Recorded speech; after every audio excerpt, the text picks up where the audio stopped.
잠깐 같이 기도드리겠습니다.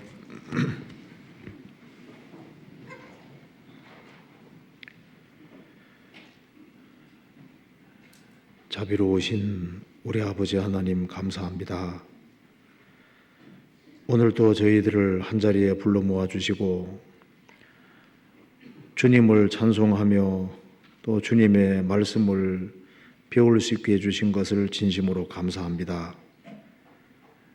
우리의 마음과 생각을 열어주시고 하나님의 말씀을 바르게 깨달아 알 수 있는 지혜를 주시고 또 하나님 말씀 가운데 살아갈 수 있는 힘을 더욱 허락해 주옵소서. 하나님의 말씀으로 우리 영혼을 환하게 비춰주시고 우리 가운데 합당치 못한 것이 있다면 하나님의 말씀으로 깨닫게 도와주시옵소서. 그리고 이 말씀이 우리 영혼 깊이 새겨질 수 있도록 도와주시옵소서. 특별히 해외에서 선교하는 그 모든 손길 가운데 주님이 앞서 행해 주시고 주의 역사와 능력을 나타내 주옵소서. 그리고 구원받은 모든 식구들에게 주님이 일일이 함께해 주시고 영육간에 도와주시옵소서. 오늘 이 시간 우리에게 필요한 말씀을 허락해 주옵소서. 주 예수 그리스도 이름으로 기도하옵나이다. 아멘. 성경 잠언 1장입니다. 잠언 1장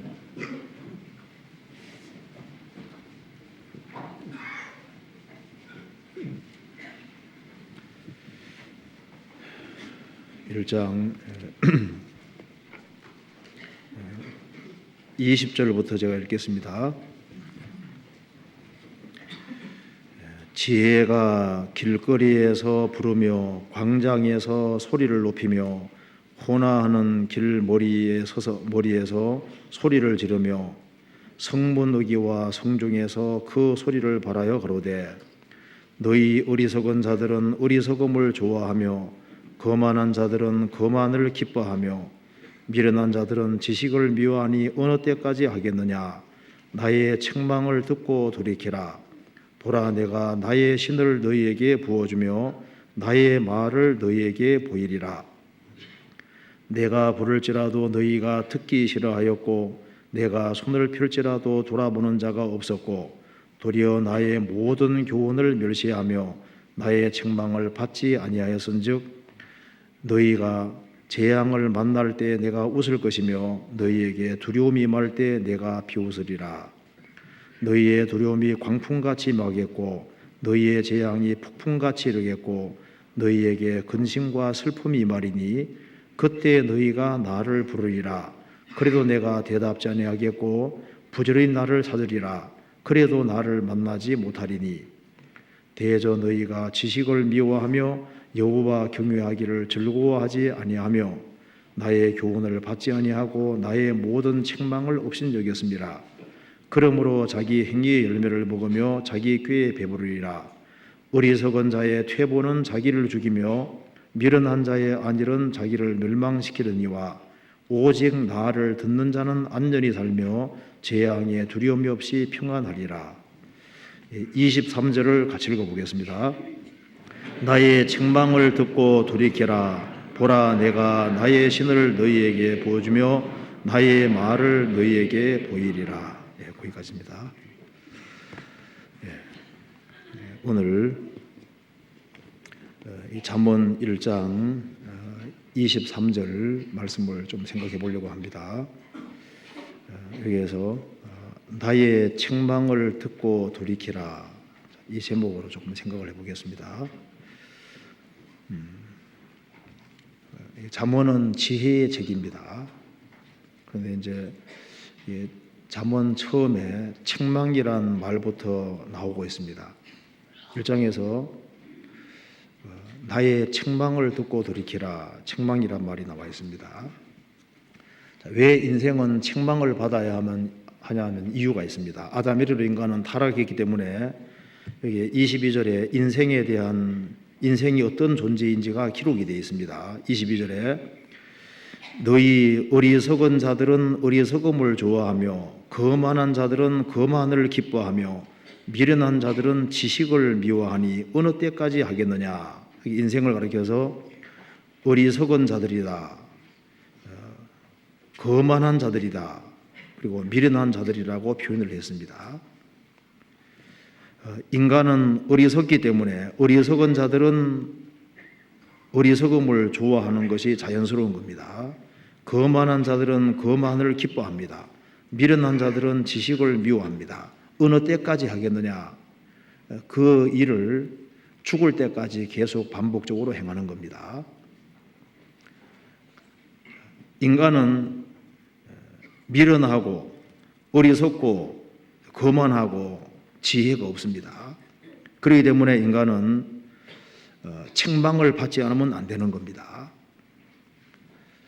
성경에 보면은 이 발람 선지자, 거짓 선지자입니다. 발람 선지자는 나귀에게도 책망을 받았습니다. 하나님의 형상대로 지음받은 피조물이 정말 미물에 불과한 그 나귀에게도 책망을 받습니다. 여기에 나의 책망을 듣고 돌이키라. 우리가 조금만 생각해 보면은 이 우주는 정말 하나님은 인간 사랑하시기 때문에 우주 전체가 또 지구 전체가 인간을 책망하고 있습니다. 성경을 내려주신 이유도 모든 성경은 하나님의 감동으로 된 것으로 교훈과 책망과 바르게 함과 의로 교육하기 위하니 교훈과 책망과 성경을 내려주신 이유 중에 하나가 교훈과 책망하는 것이 또 목적으로 되어 있습니다.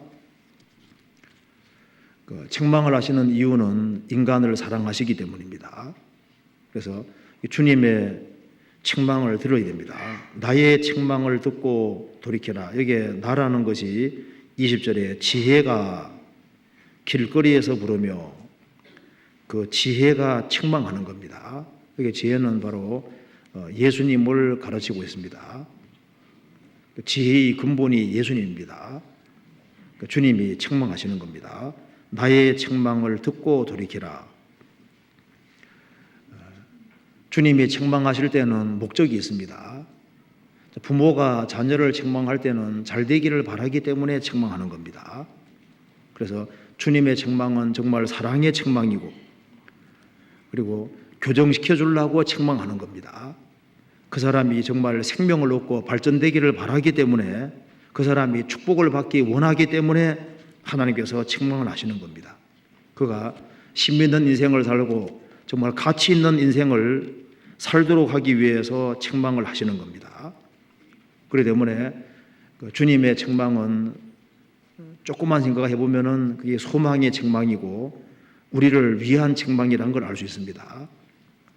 자녀들이 나중에 인생을 후회할 때 내가 그때 우리 어머니 아버지 말씀을 들어야 되는데 기가 아프게 얘기할 때 그게 내가 잘 되기를 바라서 한 얘기인데 그렇게 하면서 후회하잖아요. 그래서 주님의 책망은 반드시 귀를 기울여야 될 책망이고 반드시 고쳐야 될 책망인 겁니다. 그래서 23절에 보면은 나의 책망을 듣고 돌이키라. 주님의 책망을 듣고 돌이키는 사람에게는 보라 내가 나의 신을 너희에게 부어주며 나의 신 성령을 가리키고 있습니다. 참으로 회개하고 그리스도를 향한 확실한 믿음을 가질 때 내가 나의 신을 너희에게 부어줄 것이다. 성령을 받을 것을 말씀하시는 겁니다. 그리고 나의 말씀을 너희에게 보이리라.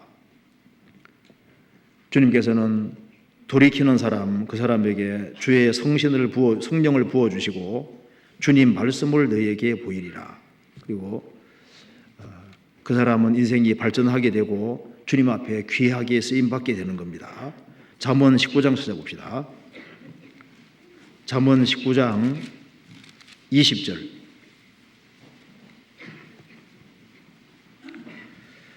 같이 읽어보겠습니다. 19장 20절 같이 읽겠습니다.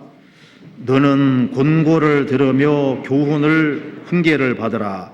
그리하면 내가 필경은 지혜롭게 되리라. 너는 권고를 들으며 훈계를 받으라. 그리하면 내가 필경은 지혜롭게 되리라. 성경의 책망은 반드시 받아야 될 책망에 속하는 겁니다. 그래서 우리 오늘 두 가지를 한번 생각해 보겠습니다. 불신자들이 받아야 될 책망들이 있습니다. 불신자들은 모든 것을 뒤로하고 반드시 영혼이 구원을 받아야 되는 겁니다. 또 한 가지는 또 구원을 받은 사람들이 받아야 될 책망들이 좀 있습니다. 그것은 전부 다 주님께서 우리를 위해서 행하시는 책망입니다. 자, 왜 하나님께서 이 우주 전체가 또 지구 전체가 또 지구상에 있는 모든 것들이 인생을 향해서 그렇게 경고하고 책망하실까요? 인간이 그만큼 존귀하기 때문입니다. 근데 우리 시대에 사람이 좀 별거 아니라고 생각하는 경향이 있는 것 같아요. 그죠? 인구가 하도 많다 보니까 사람이 얼마나 귀한지를 잘 모르고 또 자기 스스로도 스스로 아주 천하게 생각하는 사람도 많아지는 것 같습니다. 내가 뭐 별거 있겠나.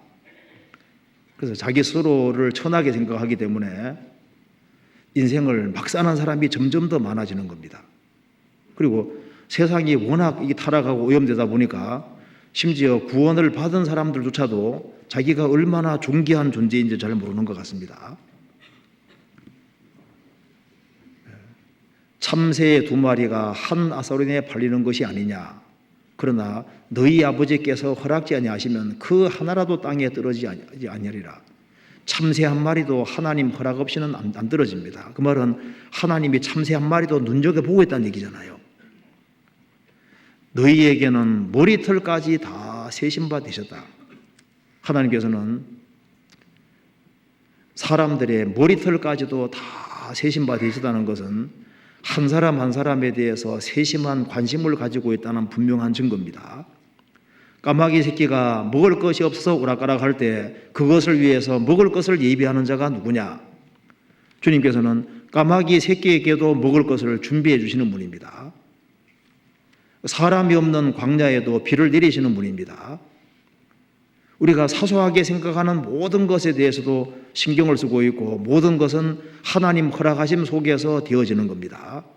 그러면 이 지구상에 살고 있는 나라는 사람이 우연히 던져진 존재겠냐 그 말입니다. 아닙니다.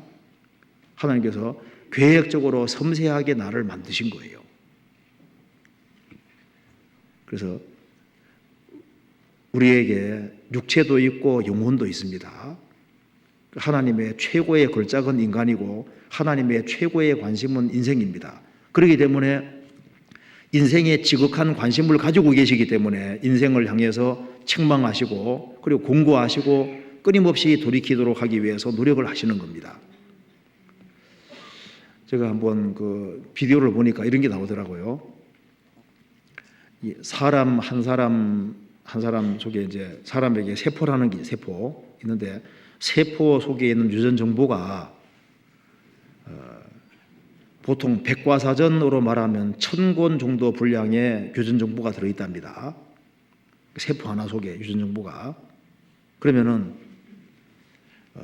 보통 사람이 한 60조개에서 한 100조개 정도의 세포가 있으니까 어느 정도의 유전 정보가 들어있냐 하면은 60조 내지 100조 곱하기 1000권. 자, 그거만 해도 엄청나죠?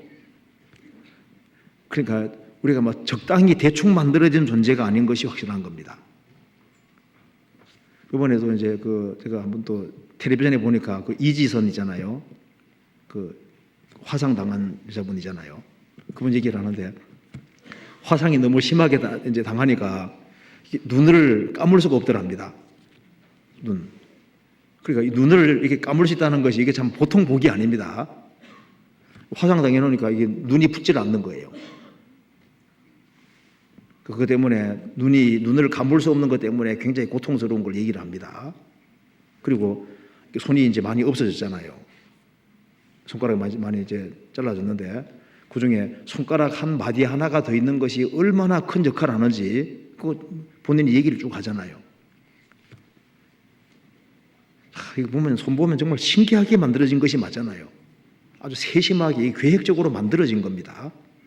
새끼손가락 정말 잘 만들어지죠, 그죠? 기울일 때 많이 딱 맞잖아요, 이게. 호흡을 딱 맞고 정말 잘 적절하게 정말 만들어졌어요. 우리는 사실 기적 속에 살고 있는 겁니다. 그래서 인간 몸을 정말 신묘막측하게 만드셨습니다. 이 피가 한 바퀴 도는데 46초 걸린답니다. 우리 몸 전체에 피가 한 번 도는데, 그리고 보니까 인간 수명을 90세라고 할 때 심장이 몇 번 뛰는 줄 아세요? 누가 또 계산했더라고. 27억 번 뛴답니다. 심장이 뛰는 게 27억 번. 그리고 하나님이 27억 번을 뛰게 하는 거예요. 우리가 스스로 뛰는 것이 아니잖아요. 하나님이 심장을 뛰게 하시기 때문에 우리가 지금 살고 있는 겁니다. 눈을 깜빡이는 횟수를 또 누가 계산했는데 보니까 3억 3,300만 번이랍니다. 눈 깜빡이는 것이. 심장보다는 덜 뛰네, 눈 깜빡이는 숫자가 평균적으로. 그리고 머리카락이 자라는데 563km.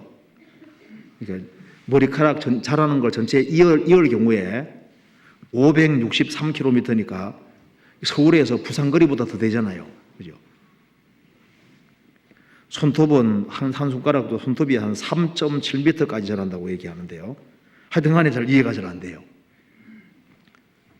자, 주님 육체도 만드셨고 더 중요한 영혼을 인생에게 만들어주셨습니다. 천하보다 귀한 영혼이 있습니다. 천지는 없어지지만은 사람은 없어지지 않잖아요. 그렇잖아요. 그러니 인생이 비록 타락하고 죄를 지었지만 인생은 존귀하기 때문에 하나님께서는 그 인생에게 책망을 하시는 것이 있다 그 말입니다. 왜? 인간은 정말 구원을 받아야 되기 때문에 조금만 생각해 봐도 이 우주는 하나님의 경고로 가득합니다. 책망으로 가득한 것이 사실인 겁니다. 그래서 나의 책망을 뚫고 돌이키라. 주님께서는 여러 가지로 우리에게 책망을 하고 있는 겁니다. 그래서 우리 오늘 불신자들, 구원 안 받은 사람들에게 주님이 구원을 받으라고 계속 경고하고 책망하십니다. 그리고 구원을 받은 사람도 책망을 받아야 될 것이 있습니다. 그런 걸 한번 같이 생각을 해봅시다.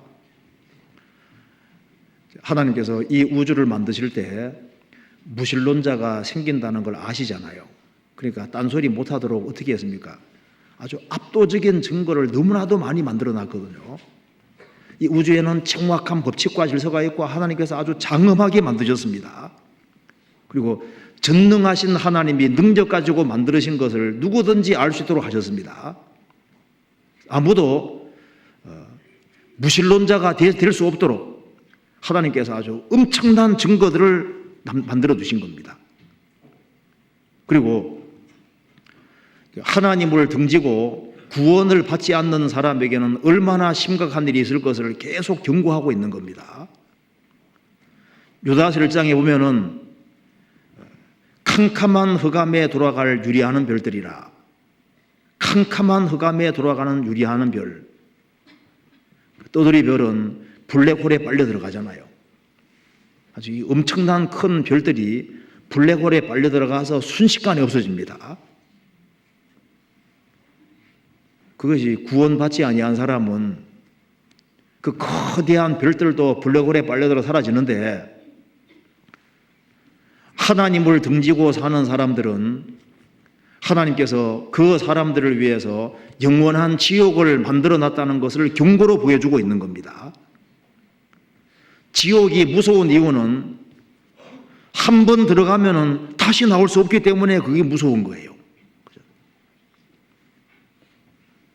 감옥에 들어가면은 20년 형 살면 나온다. 그러면 소망이라도 있잖아요. 혹은 30년 살다가 나온다. 소망이라도 있습니다. 그런데 지옥은 한 번 들어가면 나올 수가 없습니다. 그리고 하나님께서 낮과 밤을 통해서도 우리에게 계속 책망하고 있는 겁니다. 이 지상에서 낮과 밤을 매일매일 경험하는데 이게 일종의 계시입니다. 성경은 말씀하기를 천국은 영원한 빛의 세계입니다. 어둠이 없는 세계잖아요. 지옥은 캄캄한 곳이라고 성경에 계속 경고하고 있습니다. 그러니까 지금은 낮과 밤이 교차하고 있지만은 낮과 밤이 영원히 갈라집니다.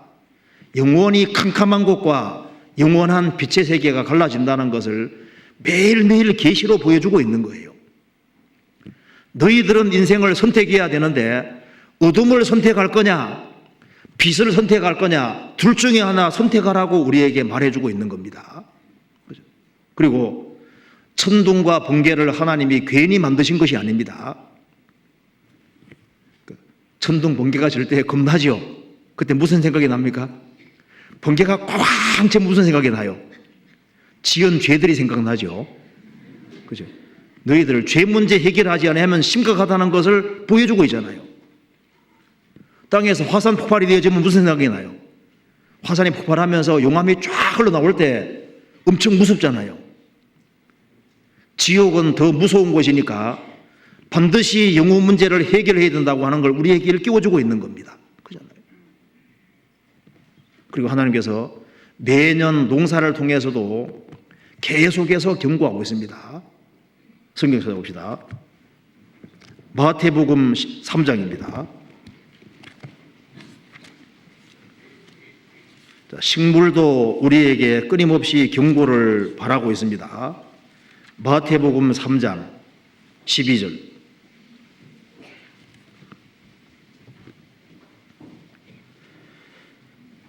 손에 키를 들고 자기의 타작마당을 정하게 하사 깨끗하게 하사 알곡은 모아 곳간에 들이고 쭉정이는 꺼지지 않는 불에 태우시리라. 농사 짓는 과정이 복잡하지만은 농사가 다 끝나고 나면은 타작을 합니다. 그래서 기지를 하잖아요. 그래서 알곡은 모아서 창고에 집어넣고 쭉정이는 싹 모아서 불태웁니다. 이것이 매년마다 반복되는 과정인데요. 그걸 통해서 주님께서 계속해서 매년 농사 통해서도 보여주는 겁니다.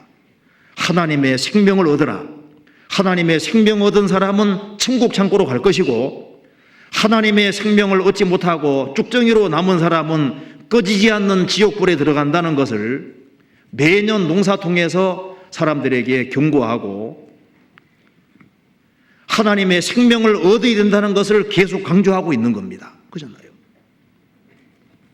농사 짓는 과정을 통해서도 계속해서 일깨우고 책망하고 계십니다. 마태복음 13장 보시겠습니다.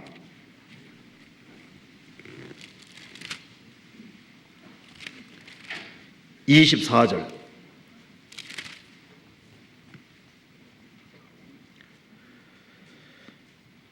예수께서 그들 앞에 또 비유를 베풀어 가라사대 천국은 좋은 씨를 제 밭에 뿌린 사람과 같으니 사람들이 잘 때 그 원수가 와서 곡식 가운데 가라지를 덧뿌리고 갔더니 싹이 나고 결실할 때 가라지도 보이거늘 집 주인의 종들이 와서 말하되 주여 밭에 좋은 씨를 심지 아니하였나이까?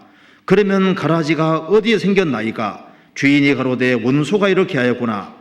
종들이 말하되 그러면 우리가 가서 이것을 뽑기를 원하시나이까? 주인이 가로되 가만두어라. 가라지를 뽑다가 곡식까지 뽑을까 염려하노라. 둘 다 추수 때까지 함께 자라게 두어라. 추수 때 내가 추수꾼들에게 말하기를 가라지는 먼저 거두어 불사르게 단으로 먹고 곡식은 모아 내 곳간에 넣어라 하리라.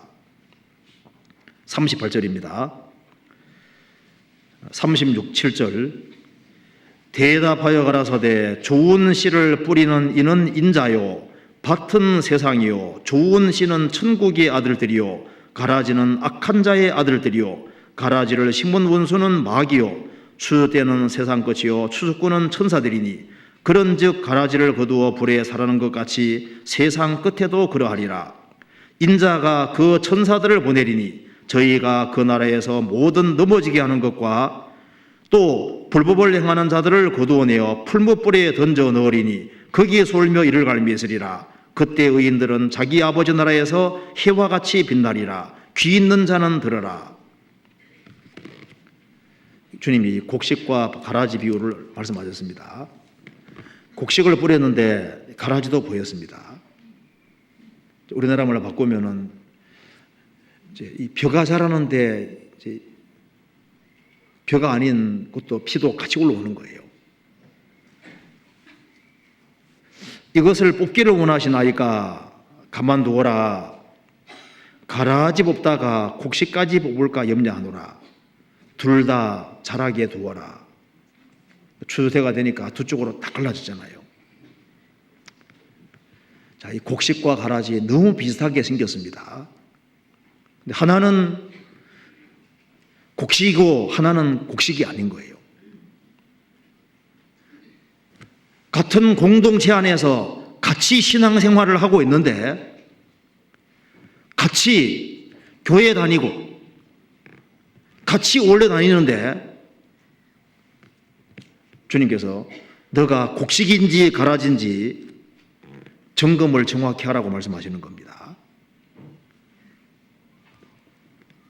구원 문제는 너무나도 중요한 겁니다. 내가 하나님의 곡식이 아니면은 어떤 공동체 안에 있다 할지라도 이루어질 거 아니에요. 같이 신앙생활 하다가 죽음을 딱 건너갔는데 황당한 일이 벌어지면 안 되잖아요. 시편 73편에 놀람으로 전멸하였나이다. 죽음을 딱 건너가서 충격받는 얘기가 나오잖아요. 주님이 공중에 재림하실 때 다 들림받으면 좋은데 그렇잖아요. 주일날 와보니까 아무도 없어. 그러니까 혹은 몇 사람만 남았다 해봅시다.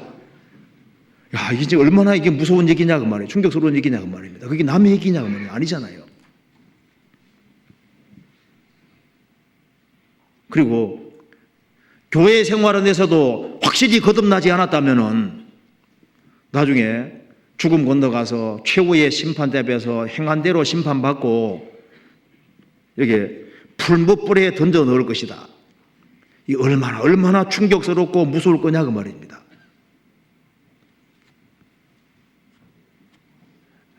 주님께서는 왜 이런 말씀하셨냐 하면 자기 구원 문제를 확실하게 하라고 말씀하시는 겁니다.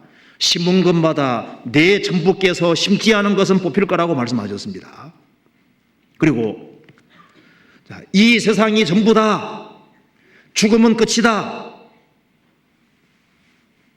이 세상에서 잘 먹고 잘 살다 죽으면 그만이다. 그런 주장을 할까 봐 하나님께서 부활이 있다는 것을 아주 압도적으로 말씀해 놓으셨잖아요. 왜 하나님이 온갖 땅에 씨들을 주시고 씨에서 모양이 나오게 하셨을까요? 씨가 땅에 묻히는 것처럼 육체도 묻히지만은 부활의 모습이 있다는 것을 설명해 주고 있는 겁니다. 왜 하필이면 애벌레가 나비가 되는 이런 모습을 왜 만들어 두셨냐 그 말입니다. 너희들 부활이 있으니까 정신 차리라고 말씀하는 겁니다. 너희들 왜 먹고 사는 것만 생각하고 자기 영혼에 대해서 부활에 대해서는 생각하지 않느냐고 책망하고 있는 겁니다. 많은 사람들이 지금 특별히 우리 시대 사람들이 육체가 전부라는 생각에 사로잡혀 있습니다. 그저 막 칠하고 따듬고 막 뜯어 고치고 여기 자기인 줄 아는데 아니에요. 이거 막 너무 막 따듬고 하면 여기 씨를 따듬는 겁니다. 씨. 그잖아요. 애벌레 있지 않습니까? 막 애벌레에다가 막 칠하고 이렇게 해봐자 나비 모습이 따로 있잖아요. 여기 진짜 모습이 아닙니다. 속지 말으라는 겁니다. 아담 하와가 범죄한 이후에 하나님이 가시를 주셨습니다. 왜 하필이면 땅에다가 가시를 만들어 놓으셨을까요? 가시에 찔린 경험이 있지 않겠어요? 성경에서 호세아 2장에도 내가 가시로 그 길을 막는다고 하셨습니다. 왜 하나님이 땅에다가 가시를 만들어 두셨냐고 말입니다. 왜 아픔이란 걸 만들어 두셨을까요? 여자가 범죄한 이후에 하나님이 해산하는 고통을 크게 더하셨습니다. 왜 잉태하는 고통을 크게 더하셨을까요? 죄에는 형벌이 있고 그리고 고통이 있다는 것을 보여주기 위해서입니다.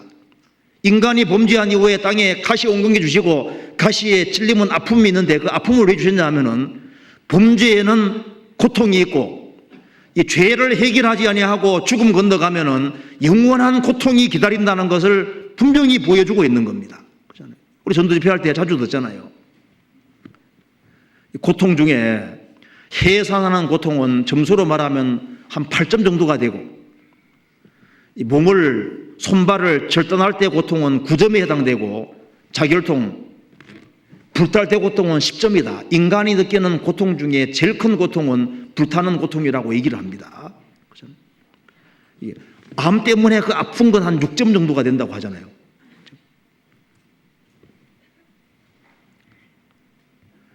치통도 일종의 아주 중요한 걸 계시해 줄 수도 있습니다. 치통 걸릴 때 아프지요.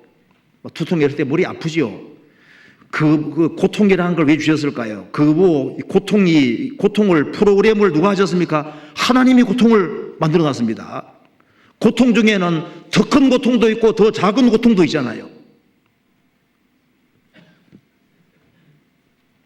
죽음 건너가면은 지옥은 고통의 세계이기 때문에 영혼 문제를 해결해야 된다는 것을 분명히 우리에게 말해주고 있습니다. 가시라는 것이 괜히 만들어져 있는 것이 아닙니다. 그렇잖아요. 그 새들도 우리에게 책망해 줍니다. 성경 한번 찾아봅시다. 예레미야 8장입니다.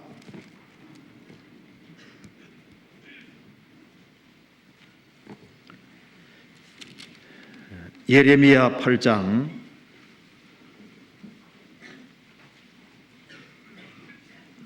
8장 7절입니다.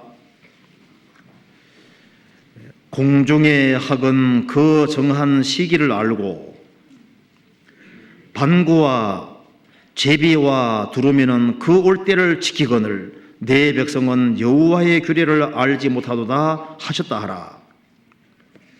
이스라엘 백성들은 1년에 3차 하나님 앞에 나오도록 되어 있는데 그 규칙이 깨져버렸습니다. 하나님이 한탄하면서 말씀하셨습니다. 공중의 학은 그 정한 시기를 알고 반구와 제비와 두루미는 그 올 때를 지키거늘 내 백성은 여호와의 규례를 알지 못하는도다. 세상에는 철새들이 많이 있습니다.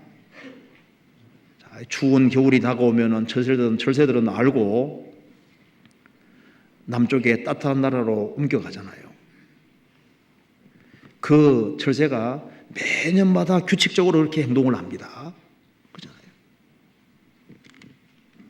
극제비 갈매기는 이제 북극에서 남극까지 이렇게 왔다 갔다 하면서 이제 알을 낳고 이렇게 하는데요.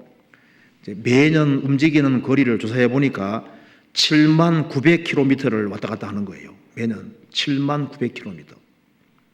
그러니까 하나님께서 철새를 만들어 놓았을 때도 뜻이 있을 겁니다. 그죠? 추운 겨울이 닥쳐오면은 새들도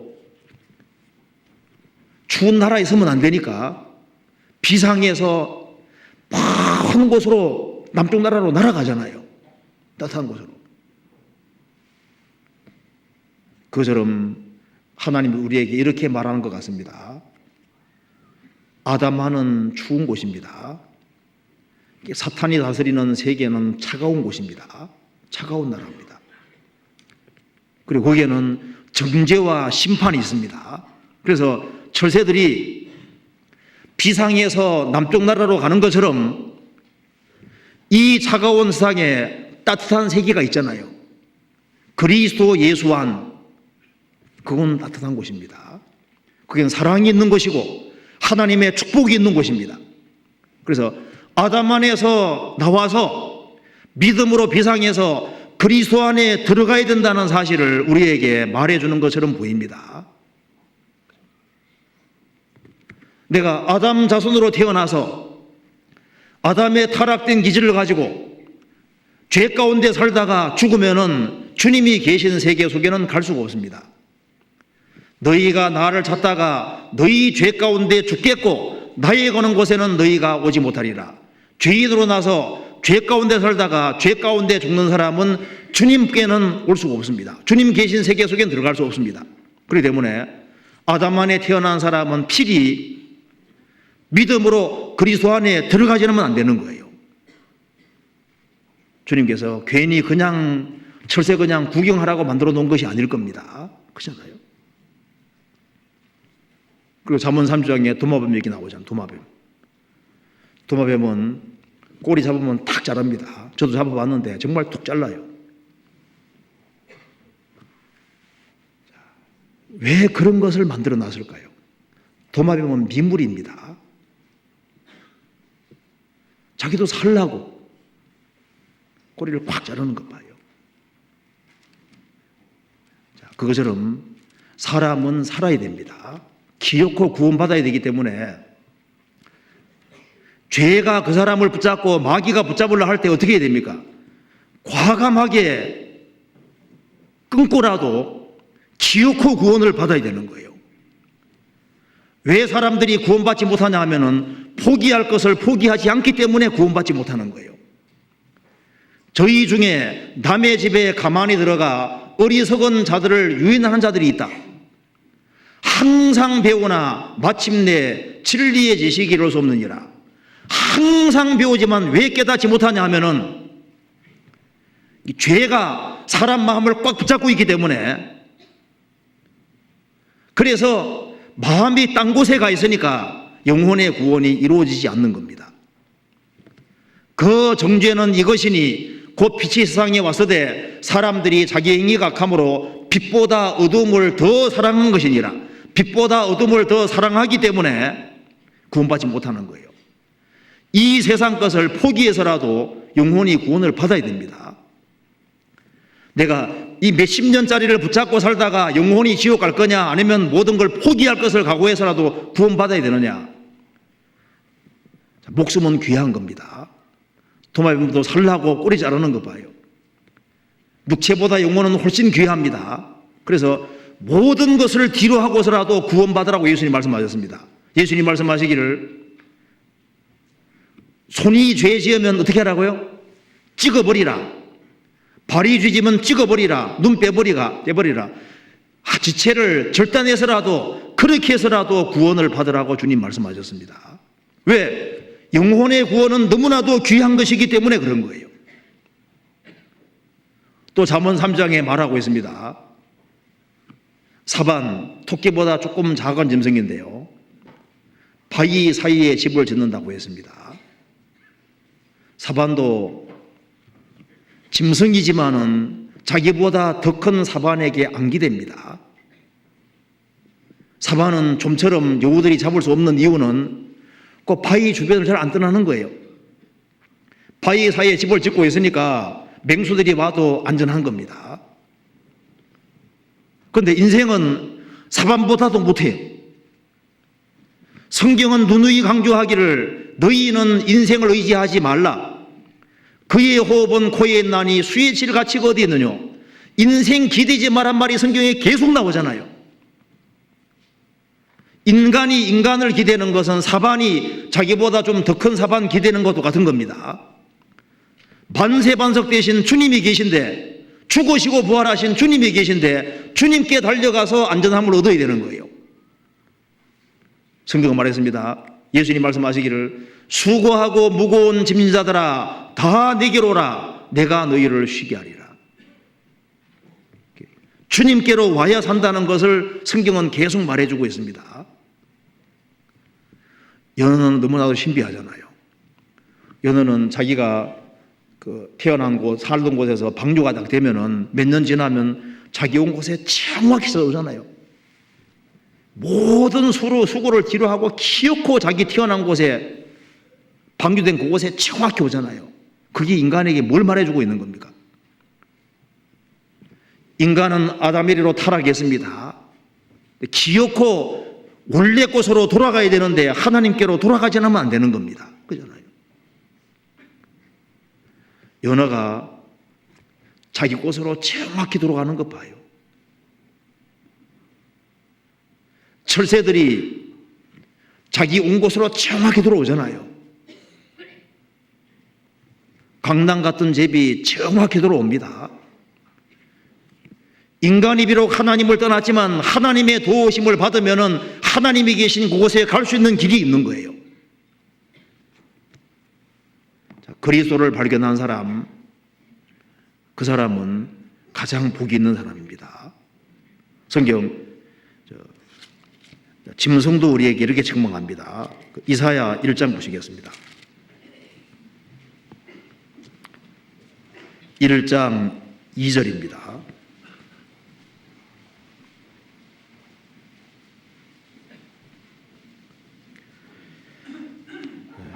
하늘이여 들어라, 땅이여 귀를 기울이라.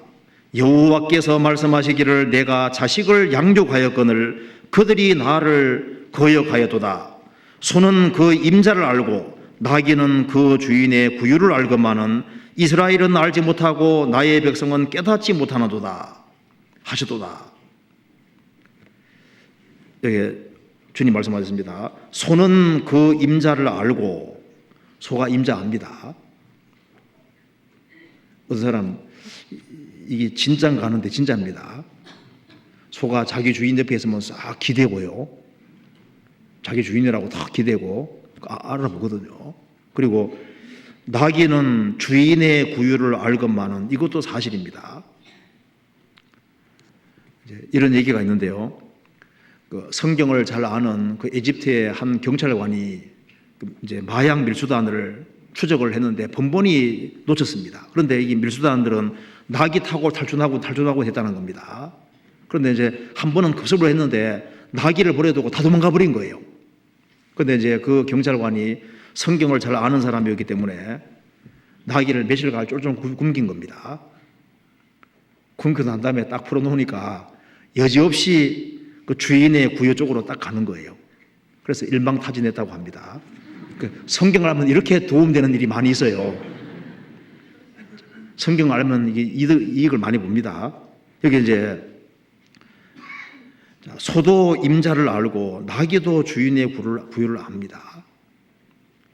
이스라엘 백성들은 당연히 자기를 에집트에서 건져주시고 역사 속에 함께 하신 하나님을 당연히 알았어야 되는 겁니다. 그런데 참 하나님을 버리고 우상 숭배에 떨어졌습니다. 그래서 책망하시는 말씀입니다. 하나님이 만든 세상에서 평생 하나님 것을 쓰고 누리고 사는 사람이 하나님을 등지고 산다. 내가 50년을 살았는데 하나님을 모르고 50년 동안 살았다. 이거 정말 끔찍하고 무서운 일입니다. 성경 데살로니가후서 1장에 지옥 가는 죄목 중에 하나가 하나님을 모르는 자들과 주 예수 그리스도의 복음을 복종치 않는 자들에게 형벌을 주시리니 이런 자들이 주의 얼굴과 그의 힘의 영광을 떠나 영원한 멸망의 형벌을 받으리로다. 지옥 가는 영원한 멸망을 받을 죄 가운데 하나가 하나님을 모르는 자들이 영원한 형벌 받는 죄, 근본적인 죄가 된다는 겁니다. 소도 임자를 알고 나귀도 주인의 구를 압니다. 하나님에 의해 지음받고 평생 하나님 것을 쓰고 살고 있습니다. 조금만 생각해봐도 하나님이 계시다는 건 너무 다 자명한 것인데 하나님을 일부러 거역하고 사는 그 모든 것에 대해 책임이 있는 겁니다. 성경 베드로후서 2장 보시겠습니다.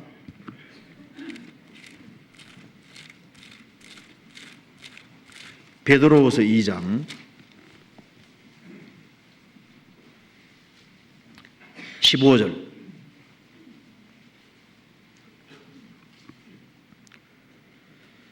저희가 바른 길을 떠나 미혹하여 부올의 아들 발람의 길을 좇는도다.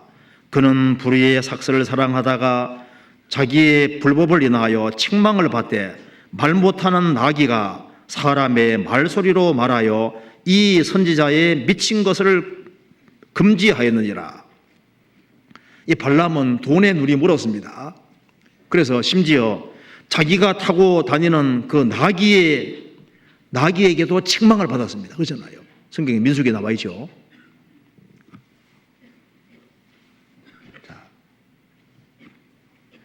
인간이 얼마나 타락했으면 짐승에게도 훈계받아야 되고 책망받아야 될까요? 성경에 보면은 돌들도 소리 지른다는 말이 있습니다. 실제로 지금 고고학이 발달해서 이 성경에 나와 있는 것들이 하나같이 다 사실이라는 것이 다 드러나고 있잖아요. 과거에 빌라도가 어디 있냐고 했습니다. 빌라도 비문 나왔잖아요. 바벨론 제국 마지막 왕 벨사살 왕이 어디 있었냐고, 없다고 그랬습니다. 바벨론 제국의 마지막 왕은 나보니더스라고 주장해 왔습니다. 왜?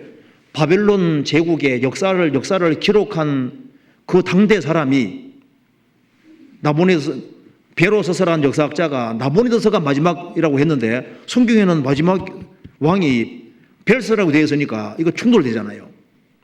나중에 비문이 나왔는데 그 나보니더스의 아들이 벨사살이라는 것이 밝혀지고, 그래서 나보니더스가 첫째 지리자, 벨사살이 두 번째 지리자라는 것이 밝혀집니다. 그래서 분벽의 글씨 해결하는 글자를 해석하는 사람은 셋째 지리자 한다고, 셋째의 지리자 한다고, 그 성경말이 딱 맞다는 게 밝혀지잖아요.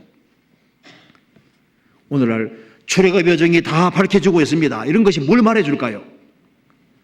성경이 하나님 말씀 맞으니까 하나님께로 빨리 돌이키고 빨리 영혼 문제 해결하라고 얘기를 하는 겁니다.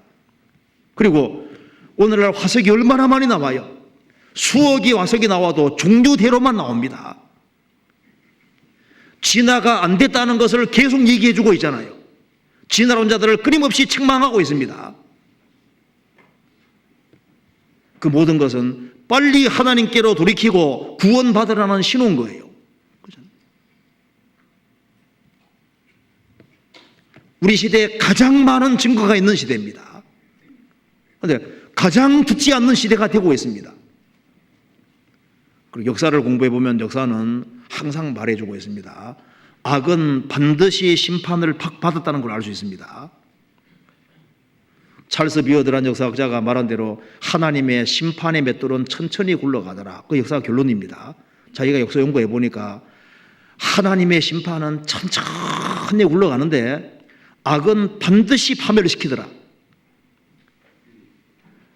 배후에 정의로우신 하나님이 계시기 때문에 악이 번창하면은 때가 되면 하나님께서 정확히 심판하는 것이 맞더라, 그 말입니다. 이스라엘 가나안 7민족을 하나님이 정복하실 때도 죄악이 꽉 찰 때 하나님이 정확히 심판하시잖아요. 소돔 고모라도 악이 꽉 찰 때 하나님이 심판하셨습니다. 그리고 하나님께서 이스라엘 역사를 들어서 악은 심판받는다는 것을 계속 보여주고 있잖아요. 이스라엘이 복과 저주받을 때 죄의 정도의 크기에 따라서 정확히 형벌을 받아왔습니다. 예수님 배척했을 때는 장장은 2000년 가까이 형벌을 받았습니다. 그걸 통해서 그리스도를 고의적으로 배척하는 죄는 인간이 범하는 가장 큰 죄라는 것을 전 세계 사람에게 그대로 보여주고 있는 거예요. 가장 큰 죄가 그리스도를 고의적으로 배척하는 것이라면 가장 큰 선은 무엇일까요? 그리스도를 믿고 구원받은 사람들은 가장 큰 선을 행한 사람이 되는 겁니다. 또 하나님 정신을 못 차리니까 종말의 징조들을 통해서 계속 하나님이 책망하고 계시잖아요. 제일 처음에는 육지적으로 징조가 왔습니다. 처처의 기근과 지진과 온역이 오고, 이사야 19장에 말한 대로 강물이 마를 것이다. 세계 강물이 자꾸 낮아지고 있잖아요. 내륙 바닷물이 자꾸 줄어들고 있습니다. 그리고 이제 제일 처음에 육지의 징조가 많이 나타나더니만 이제는 바다 쪽으로 폭풍과 해일도 점점 심해지고 적조도 자꾸 심해지고 그렇잖아요. 그 다음에 이제 천체도 주님이 조금씩 흔들고 계십니다. 뭐 운석이 지금 지구 가까이 자꾸 지나가지 다니지 않습니까?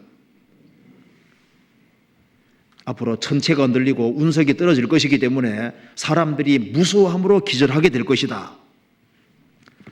이 세상이 안전한 곳이 아니라고 하는 걸 계속 일깨우잖아요. 이 세상은 하나님의 심판을 받을 장망성이라는 것을 계속 일깨우고 있습니다. 그리고 이 성경의 뚜렷한 징조들이 우리에게 뭘 말해주고 있습니까? 짐승들이 표를 표 받는 일이 많이 있잖아요.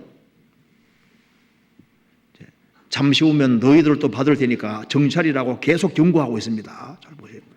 하나님께서 엄청난 경고를 우리에게 바라고 있습니다. 그렇잖아요. 그리고 우리 속에 있는 양심이 우리가 죽을 때까지 끊임없이 계속해서 책망하잖아요. 양심은 빨리 하나님과 화목하라고 계속해서 외치고 있습니다. 누가복음 12장 보시겠습니다.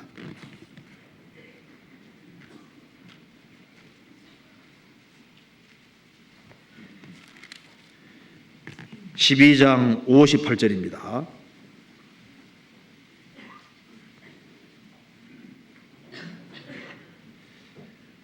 내가 너를 고소할 자와 함께 법관에게 갈 때 길에서 화해하기를 힘쓰라. 저가 너를 재판장에게 끌어가고 재판장이 너를 관속에게 넘겨줘 관속이 오게 가둘까 염려하라. 내게 이르노니 홀이라도 남김이 없이 갚지 아니하여서는 결단코 저기에서 나오지 못하리라 하시니라. 내가 너를 고소할 자와 함께 법관에게 갈 때 양심이 끊임없이 우리를 고소하고 있습니다. 너 이 죄 문제 해결하라고 계속해서 양심이 고소합니다. 또 율법이 고소하잖아요.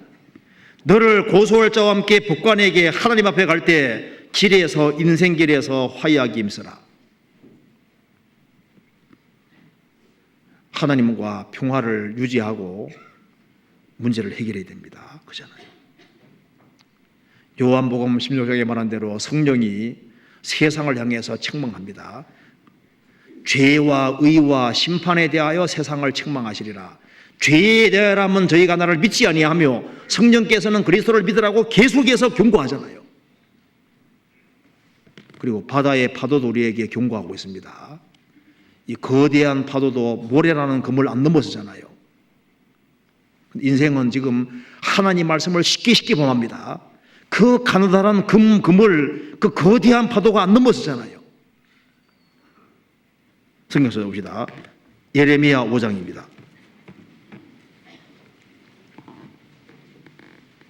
(5장 22절)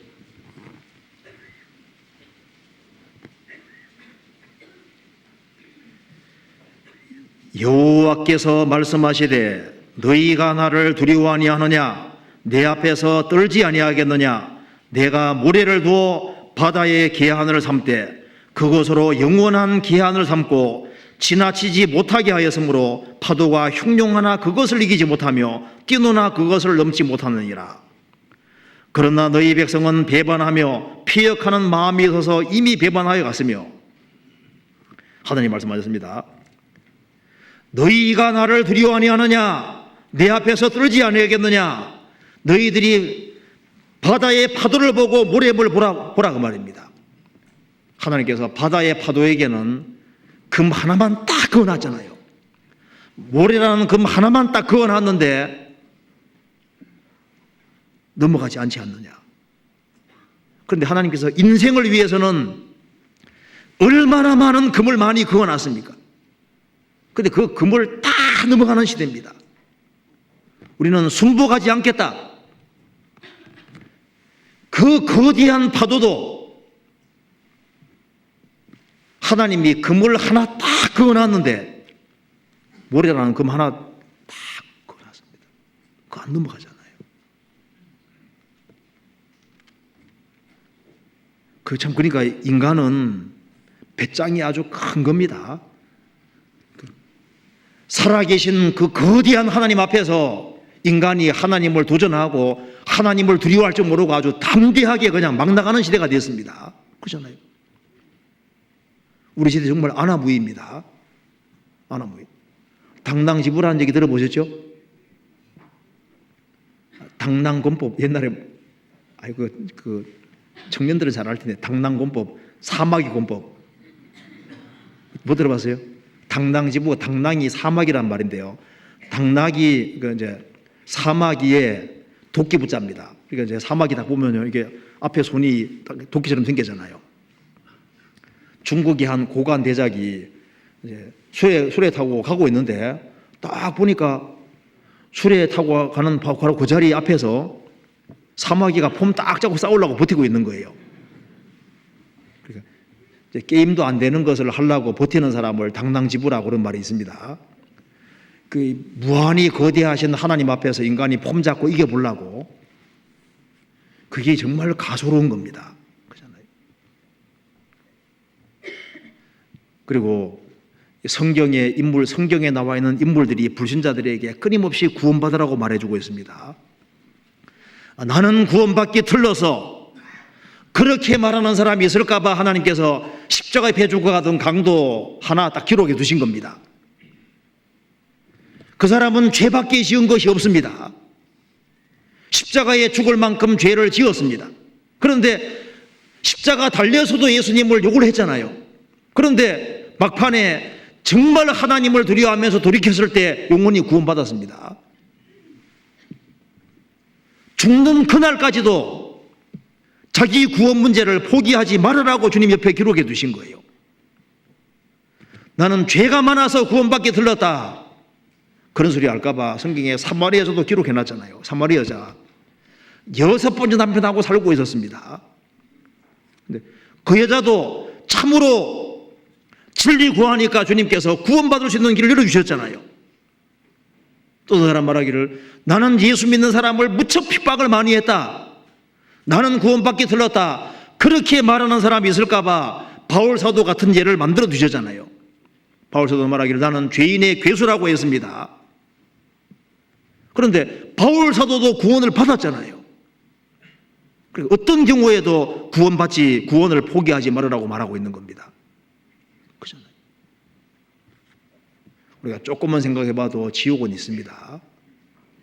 쓰레기통이 왜 있을까요? 쓰레기가 생기니까 쓰레기통이잖아요. 왜 무덤이 있을까요? 시체가 생기니까 무덤이 있는 거예요. 왜 감옥이 있느냐? 사회의 법을 어기는 사람이 있으니까 감옥이 있는 거예요. 하나님을 등지고 사는 사람을 위해서 지옥을 만들었다는 것은 필연적인 겁니다. 성경은 명백히 말씀하시고 죄에서 돌이키고 그리스도를 믿으라고 분명히 말하고 있습니다. 그리고 성경이 아주 생생하게 정확한 답을 얘기하면서 무엇을 믿어야 될지를 분명히 말하고 있잖아요. 예수님이 우리 죄를 위해 죽으시고 부활하셨기 때문에 그리스도의 완전한 공로를 받아들이면 산다는 것을 계속 얘기하고 있습니다. 정말 돌이키는 사람, 그 사람에게 주님이 그 복음을 믿어지게 해주시고 그리고 성령을 주시는 거예요. 그리고 인생이 달라지는 겁니다. 성경 잠언 1장 보시겠습니다. 1장 23절.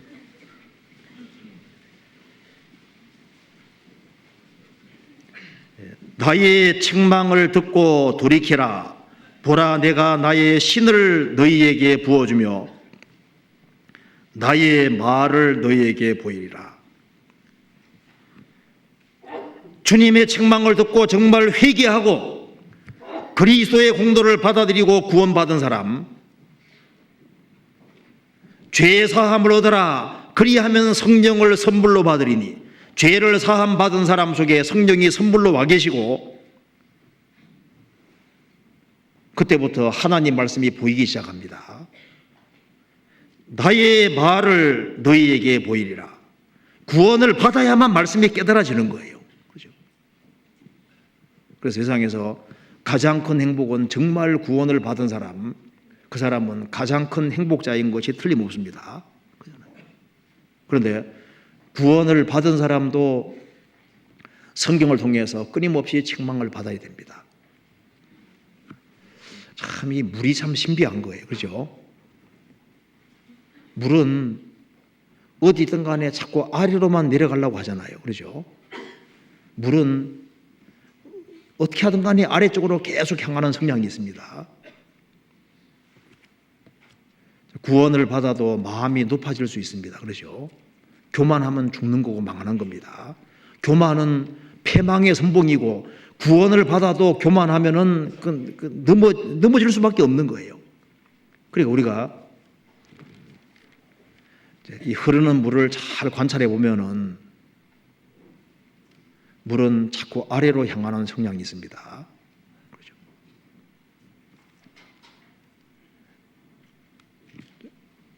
구원받고 난 이후에 정말 마음을 더 낮추고 더 낮출 필요가 있습니다. 그렇잖아요. 그리고 이 세상에서 정말 부지런해야 될 사람들은 크리스찬입니다. 곤충들이 크리스찬을 향해서 책망합니다. 이 게으름이 크리스찬에게 죄가 되거든요. 자, 우리 여기 한국에서 정말 부지런하게 살아야 될 사람이 누구라고 생각하세요? 이 크리스찬들이 정말 부지런해야 되거든요. 그래서 주님이 개미를 옆에 두신 이유가 있어요.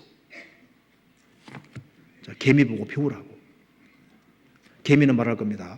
야, 하나님의 형상대로 지음받은 너희들, 그리고 하나님의 아들이라고 하는 너희들이, 또 그리스도의 신부라고 하는 너희들이 어떻게 내보다도 부지런하지 않냐? 책망하지 않겠어요? 잠언 6장 보시겠습니다.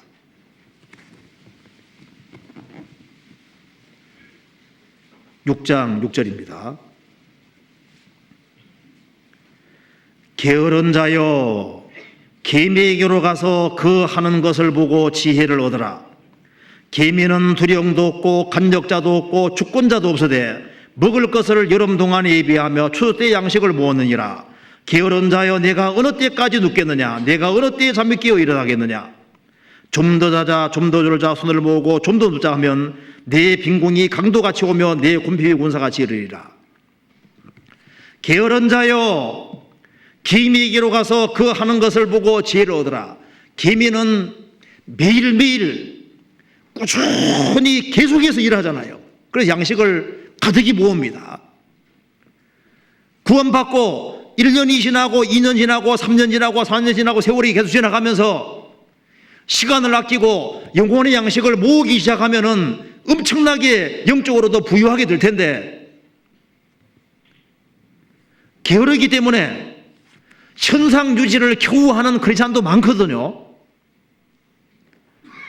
크리스찬이 개미처럼 더 적극적으로 부지런하게 영혼을 사모하는 마음을 가지고, 영원한 걸 사모하는 마음을 가지고, 주님 사모하는 마음 가지고 적극적으로 열심히 살면은, 그러면은 영적으로 얼마든지 부유하게 될 수도 있을 겁니다. 그렇잖아요. 성경을 매일매일 한 장씩만 철저하게 익혀도 365일이면 365장입니다. 매주를 설교 듣는 것을 매번 복습해서 철저히 익히면은 신앙생활을 지금보다 훨씬 더 할 사람 많이 있습니다. 그런데 부지런하지 못합니다. 주님이 밤송이는 요 까는 수고 하도록 만들어 놨죠. 그 찔리는 걸 각오하고 까게끔 노력을 하도록 만들어 놨습니다. 좋은 것들을 자꾸 다 묻어놨잖아요. 만나도 매일 내리되 해만 뜨면 사라졌습니다. 부지런하지 아니한 사람들은 만나를 거둘 수가 없었습니다. 개미 한번 잘 관찰해 보세요. 정말 부지런합니다. 게으름뱅이 세 사람이 이렇게 길바닥에 누워 있습니다. 그래서 한 사람 지나가면서 제일 게으른 사람에게 내가 동전 15센트를 주겠다 하니까 저째가 펄떡 일어나가지고 나가 제가 제일 게으르니까 주시라고 하니까, 두 번째 사람은요 이제 몸을 딱 돌리면서 내가 제일 부지런하니까 나 주시오. 세 번째 사람은 동전 내 주머니에 넣어 주시오. 내가 제일 부지런하니까, 내가 제일 게으르니까. 게으른 사람에게 동전 준다고 하니까 제일 마지막 사람은 꿈쩍도 안 합니다. 이 세상에 정말 게으른 사람들이 있거든요. 이 크리스찬은 게으름은 신앙생활 못합니다. 주님이 옆에 개미를 옆에 두신 이유가 있습니다. 부지런해야만 신앙생활 잘할 수 있습니다. 잠언 3장에 보면은 임군이 없어도 떼를 지어 나아가는 메뚜기란 말이 있죠. 메뚜기는 약합니다. 그런데 이 무리로 뭉치면 엄청 힘을 발휘합니다. 이 메뚜기가 무리 지어가는 이 모습이요, 그것이 크리스찬들이 뭉치는 것이 얼마나 중요한지를 보여주고 있는 겁니다. 이 개인주의는 옳지 않다는 걸 우리에게 보여주고 있습니다. 그렇죠? 이기적인 사람은 신앙생활을 힘있게 할 수 없어요. 그렇잖아요. 자, 구원을 받은 것이 확실한 사람은 공동체를 반드시 배워야 됩니다. 무리 가운데 거하는 것을 배우지 아니하면은 신앙생활을 제대로 배울 수 없습니다. 단독으로 행동하는 사람은 신앙생활을 정상적으로 배울 수 없습니다. 왜 하나님이 양떼를 만들어 두셨을까요? 무리가 중요하기 때문에 양떼를 만들어 두신 겁니다. 자, 단독으로 나아가는 사람은 그 사람은 신앙을 진정으로 배우지 못할 겁니다. 그리고 비늘이 있는 물고기들은 우리에게 책망해 주고 있습니다. 비늘이 없는 물고기, 있는 물고기 차이 납니다. 평상시에 괜찮은데 차이가 안 나는데 물체에 부딪히면 차이가 나게 되어 있습니다. 비늘이 있는 물고기는 안전하잖아요.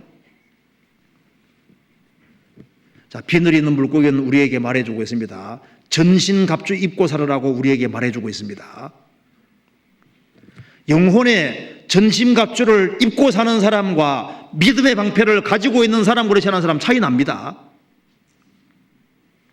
평상시에는 차이 나지 않아도 어떤 문제가 터지면은 차이가 나게 돼 있어요. 비늘이 없는 물고기는 큰 상처가 생깁니다. 비늘이 있는 물고기는 안전하잖아요. 구원받고 난 이후에도 에베소 6장이 말한 대로 전신갑주를 입고 사는 사람은 달라요. 상처받아도 상처가 되질 않습니다. 믿음의 방패를 가진 사람은 불화살을 쳐낼 수 있잖아요.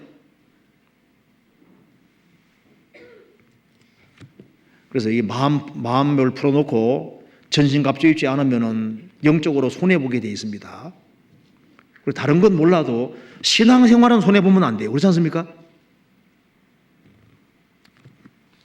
가끔 남편이 불화살을 쏘기도 합니다. 남편이 그냥 화가 나면 열받아서 팍 말이 나오는데 화살이 퓨 날아와서 마음에 꽉 꽂히는 거예요. 열받으면 이혼해! 그런 말 한마디 했습니다. 슉 날아와서 마음속에 딱 꽂혔어요. 홧김에 한 말은 탁 쳐내야 되는데 그걸 그때부터 이제 마음속에 이제 딱 받아들이고 맨날 며칠 동안 계속 묵상합니다. 왜 이 말을 했을까? 사랑이 식었는 것부터 해서 별 생각을 다 해가지고 그걸 오랫동안 묵상해요.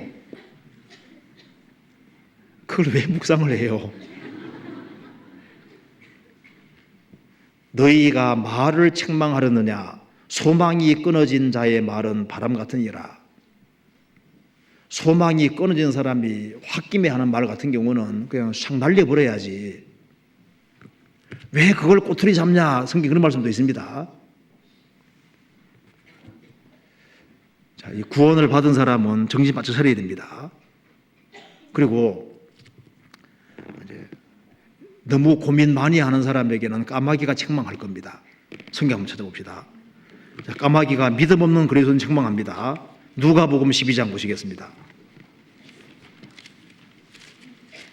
누가복음 12장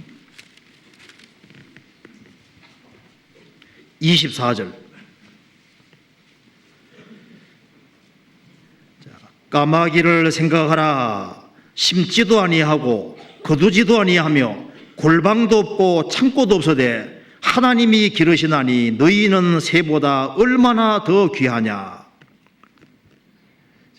구원받은 사람이 고민하는 거 보면요, 까마귀가 한심하게 생각할 겁니다. 야, 까마귀 말합니다. 나는 골방도 없고 창고도 없고 며칠 먹을 거 쌓아놓은 것도 없는데도 불구하고 걱정 안 하고 살아가고 있는데 너가 하나님의 아들이냐? 하나님의 아들인 너가 왜 먹고 사는 것 때문에 그렇게 걱정하냐? 먼저 그 나라와 그 의를 구하고 살아야지. 이렇게 책망할 겁니다. 까마귀를 생각하라. 까마귀는 사람처럼 심는 것도 없고 거두는 것도 없잖아요. 사람은 농사도 짓고 직장도 다니고 뭐라도 일이라도 하는데 까마귀가 무슨 일을 하냐 그 말입니다. 까마귀도 먹이는데 너희들은 골방도 있고 창고도 있고 며칠 먹은 양식도 있고, 그리고 생을 살아가는 가운데 얼마든지 일을 하려고 그러면 천한 일 뭐든지 할 수 있잖아요. 까마귀보다 믿음이 없는 겁니다. 그렇잖아요. 히브리서 13장 찾아보시겠습니다. 13장 5절 6절입니다. 같이 읽어보겠습니다. 돈을 사랑치 말고 있는 바를 족한 줄로 알라. 그가 친히 말씀하시기를 내가 과연 너희를 버리지 아니하고 과연 너희를 떠나지 아니하리라 하셨느니라. 그러므로 우리가 담대히 가로되 주는 나를 돕는 자시니 내가 무서워 아니하겠노라. 사람이 내게 어찌하리요 하노라. 돈을 사랑치 말고 있는 바를 족한 줄로 알라. 왜 이렇게 말씀하시냐 하면은 전능하신 주님이 친히 말씀하시기를 내가 과연 너희를 버리지 아니하고 과연 너희를 떠나지 아니하리라. 주님은 구원받은 사람을 버리지 않습니다. 그러므로 우리가 담대히 가로되 주님은 나를 돕는 자로 계시니 내가 무서워 아니하겠노라. 사람이 내게 어찌하리요 하노라.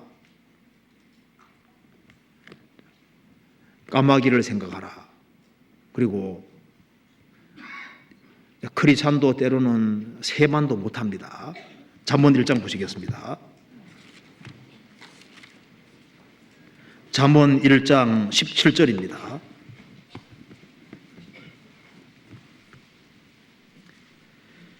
자, 17절을 같이 읽어봅시다. 무릇 새가 그물 치는 것을 보면 흔들리겠거늘. 예, 됐습니다. 새, 우리가 새 대가리, 새 머리 그런 말 하잖아요. 이 새가 머리가 나쁘거든요. 좋은 머리가 아닌데 새도 사람이 그물 치는 걸 보면은 거기 안 달라듭니다. 새도 자기 죽을 줄 알고는 달려들질 않아요. 그런데 구원받은 크리스찬이라고 하면서 이렇게 하면 신앙 망치는데 하면서도 하잖아요. 내가 알코올 홀짝홀짝 마시면 이렇게 마시다가 나중에 중독이 되고 신앙 망칠 텐데 하면서도 먹잖아요. 내가 모임을 설설 빠지게 하면은 빠지고 이렇게 하면은 신앙에 손해 볼 텐데 그러면서도 하잖아요. 내가 교회를 멀리하면은 내가 신앙생활 망치는데 그걸 느끼면서도 교회로 갑니다. 내가 이 나쁜 친구 사귀면은 요 친구 분명히 잘라야 되는데 정리해야 되는데 정리 안 하면 내가 신앙에 엄청난 손해 보는데 알면서도 하잖아요. 알면서도 하면은 새보다 못하다 그 말입니다. 너는 어떻게 내보다 못하냐 이렇게 말한다 그 말입니다. 나쁜 친구 안 끊어지는데요 이렇게 말하는 사람이 있습니다. 그럼 어떻게 하면 돼요? 전도 집회 테이프 듣자고 해요. 가능하면 길게 설교해 놓은 거 한 듣자. 또 듣자 해가지고 듣자 해봐요. 그러면요 관심 없는 사람은 떨어질 거 아니에요. 뭐 이사 가든지 무슨 방법 하더라도 신앙생활 손해 안 보도록 신경 써야 됩니다. 그리고 크리스찬 중에 힘이 없는 크리스찬에게 소가 뭐라 말할까요? 야 나는 풀밖에 안 먹는다. 그런데 이렇게 힘이 있지 않느냐? 나는 대책임질을 하기 때문이다. 이렇게 말 안 하겠어요? 너희들은 거듭난 크리스찬이라고 말하는데 왜 영혼에 힘이 없냐 그 말입니다. 묵상을 하지 않기 때문입니다. 소는 풀을 먹는데 힘 세죠. 왜? 대책임질을 계속 하니까. 구원받은 크리스찬이 왜 힘이 없냐 하면은 매일 성경을 읽고 기도하면서 주일 말씀 듣는 사람은요 귀에 쏙쏙 들어옵니다. 그리고 막 새롭거든요. 너무 좋거든요. 그런데 성경 안 보고 묵상 같은 거 안 하는 사람은 들으면요 맨 비슷한 얘기 하네 이런 식으로 불평하거든요. 말씀을 열심히 읽고 기도하는 사람은 불평 안 하잖아요.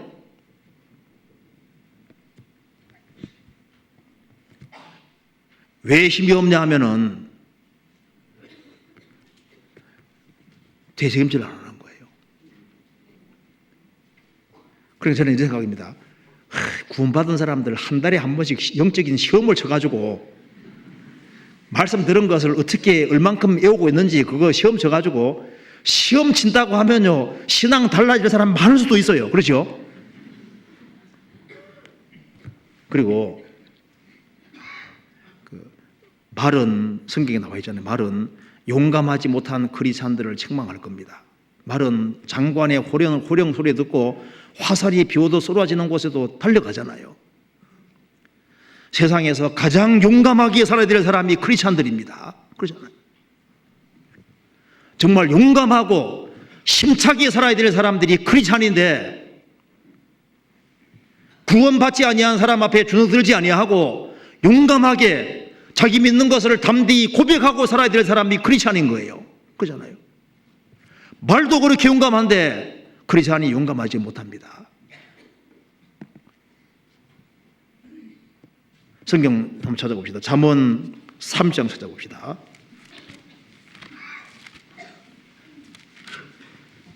(30장) 29절입니다.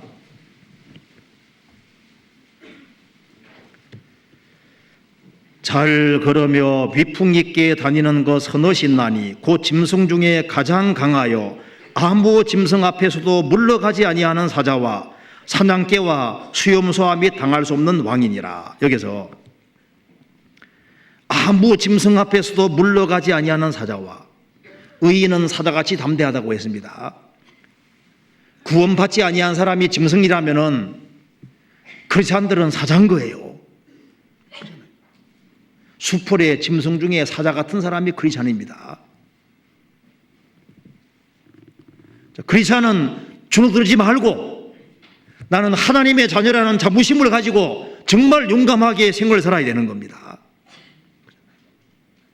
그리고 여기에 사냥개, 사냥개 정말 끈질기잖아요. 구원을 받은 사람이 사냥개처럼 구원 안 받은 사람을 향해서 아주 끈질기게 어떤 사람은 수십 년 동안 실험해서 키우고 가족 식구들 다 구원하는 것 봐요. 게으른 자는 그 잡을 것도 사냥하지 않는다. 우리 사냥개에서도 배워야 됩니다. 정말 끈질기게 전도하는 사람이 있습니다. 사냥감을 잡았다면 이제 봤다 그러면 안 놓치는 사람 있잖아요. 그리고 이게 수염소 고집입니다. 안 좋은 고집 말고 신앙 안에서 바른 고집은 필요하거든요. 이 세상에서 고집이 신앙적으로 고집이 센 사람들이 있거든요. 아브라함 보세요. 얼마나 고집이 세요. 갈대아우로 나올라 할 때 막은 사람들이 많지 않았겠어요? 그는 갈대아우에서 오랫동안 사는 사람입니다. 주님 나오라고 하니까 그 신앙 고집인 겁니다. 기어코 나와서 가나안 땅 들어가는 것 봐요. 다니엘은 왕의 진미를 안 먹기로 결심하는 거 봐요. 그 고집이거든요. 좋게 말하면 결식이고 나쁘게 말하면 고집인데 이게 좋은 고집이거든요. 룻이 모압 땅을 나와서 가나안 땅 가려고 할 때 동네 사람들이 말리고 집안 식구가 말렸을 거 아니에요. 성경 말씀하기를 부모와 친척을 뒤로 하고 왔다고 되어 있거든요. 룻의 부모가 안 막았겠냐 그 말입니다. 그래도 기어코 나오는 게 그 고집인 거예요. 신앙의 고집인 겁니다. 사드락 메삭 아벳노고 생각해 보시면 정말 고집장이거든요. 세상에 왕이 그렇게 명령해도 우상 숭배 안 하는 거 봐요. 좋은 게 좋은 거 아닙니다. 성경이 아니라면 아니는 거잖아요. 신앙적인 고집은 필요합니다. 주님 뜻이면은 그게 딱 연결되는 것이 당연한 거예요. 그렇게 해야 되는 것이 맞는 겁니다. 그리고 이게 투덜대는 그리스도인들은 안 맞거든요. 크리스찬 중에 이 불평불만이 많이 있으면 그건 합당치 못해요. 그러면요 꽃들이 책망할 겁니다. 어떤 부부가요 비행기를 탔는데 그 일반석에 타게 됐는데 그 표를 끊었는데 표가 이제 표를 어떻게 바꿔져 가지고 그 비즈니스석에 앉게 된 겁니다. 그래서 그 부부들이요, 자리가 넓다고 투덜투덜 대고 비행기 타고 가는 거예요. 항상 불평하는 부부거든요.